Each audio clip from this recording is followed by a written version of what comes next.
Hey guys, so today you and I are going to talk about competent developers. So let's get into it. So the question in question was, Frederick, when you say that highly competent developers are in high demand, do you mean cheap competent developers? Because most companies can't afford the experts that they need. No, I'm saying that I could offer a above market salary and I would still probably not get a really good software developer into the pipeline. Uh, it's that hard to find competent developers. It's not hard to find people who are expensive. If you want to pay a lot of money for people who have subpar skills or average skills or things like that, you can basically spit in there are consultancies that will throw people at you. The problem isn't to find someone who claims to know some basic coding. The problem is to find someone who is actually good at the job and will actually make you money. And that's usually a two-factor process. On the one side, you, as the business, you have to have people on the inside who have the ability to actually leverage the people that you hire, like the software developers, and then you need to have the software developers who make up the other part. And this is why I argue that for most companies, their IT ambitions will almost always fail, or they will create shit systems and things like that, because IT is actually that complicated. It's very similar to, I would say, to trying to construct a bridge or trying to hire an artist to create a monument or something like that. Because basically what you're looking for is an engineer, or you're looking for a software developer who is talented. Because this is a talent industry. This is not a boilerplate, you can hire anybody type of thing. It's not like hiring a dentist.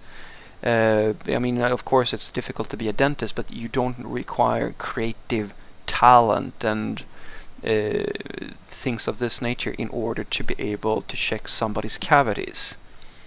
It's a more complicated thing than that. It's the creative part that gets people, because as the business, usually you don't know who to hire, and that's dangerous. I've said this before. The biggest mistake a company can make is to prioritize growth over quality when it comes to hiring tech people, developers, QAs, doesn't matter who it is. Because as soon as especially this is usually what happens, you hire a bunch of people who are incompetent, and then everybody else who gets hired after that are also incompetent, and it slows everything down by magnitudes. And it's actually funny because it makes it, in my experience at the very least, it makes it fairly easy for the people who are really, really talented to, to get to a company and to basically prove that. Because the thing is, you create this weird baseline of incompetence where people are they start believing that something that should take a day should be shipped in 2 weeks, because they have no frame of reference.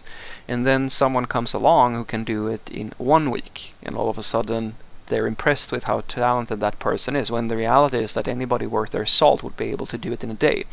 And you build up, and these people, they get in, it's almost in a way it becomes like an infection, because they get into the company and they slow everything down, and they create all this legacy and all these problems, and then you can't get rid of them, and the system becomes this unfeasible type of structure where a lot of, and this is where this is the thing that, this is the stuff that should be scary to everybody, because when you get to that point, you have made a pretty severe error in your judgment when you have a business need that you can no longer support. You can't build this thing the way that you want it to be built. Not because it's not possible, but because your system is so shittily designed and decisions have been made that the cost of doing it is too high. You can't do it in a sustainable way. That is the number one telltale that you have hired and like that you have incompetent people working in your company. And as I said, finding people who are good with all the factors that make up a successful IT company, because that's the problem, right? If you have incompetent people who in the business side, then you need to have very, very talented software developers who can bridge that incompetence. And of course, vice versa. I've never seen that. I'm just saying it for completeness sake, that in theory you could have sort of shitty software developers if you just have the right manager, but I've never seen that. I've seen good tech leads and like other developers who can lift up an entire team, like the 10x programmers. I've seen them, but it's usually very rare that you find, finding a person like that is like, there might be one or two of those people in a gigantic corporation. And the thing is, like, these companies, guys, they have the money. That's not a problem. They are swimming in cash. They are hemorrhaging. They are on average going to hemorrhage more money in some cases every day or every quarter, than it would cost for them to give like a really significant bump in salary to one talented developer. But the problem is, as I said, you can't buy them. You can basically not find a software developer who is that talented in normal circumstances. It is that hard to find them. So even if you have a process where you can evaluate people accurately, you actually have more people coming into the pipeline, because the average is that people are actually kind of shit at software development. I'm sorry to say, but that as I like to say, we're swimming in bootcamp level developers. And just because someone said it yesterday, when I say a bootcamp level developer, that does not mean, you idiot, that I am talking about a person who took a bootcamp and then they're self-taught. Because as I've said 100 times before, you do not have to have a degree in order to be a good software developer. But if you literally just sat down for 3 months and learned the basics of React, then you are a bootcamp developer. Just as a college student who just did the same thing, you are also a bootcamp level developer. You do not have the maturity to actually do the job well. To give you just a hint, and this is just a personal thing, guys, I go through around 20, probably more, code tests a month. And maybe 1 or 2 of those I can even like move to the interview, where we actually do a technical interview. And the reason is not because I am trying to fail these people, or that I'm nitpicky, oh they didn't write unit test, or no that's they didn't use the right library or stuff like that. It is because when I start the project it crashes, and I can give them chances to fix it and it still crashes. Or I give a front-end developer a design, and I tell that person, this is what the design I want you to build, and they come back with something that is completely broken. It doesn't even, it's not even responsive or anything like that, even though the artboards very clearly show mobile view, show desktop view. It even says so. No, they're not doing it. They can't produce it.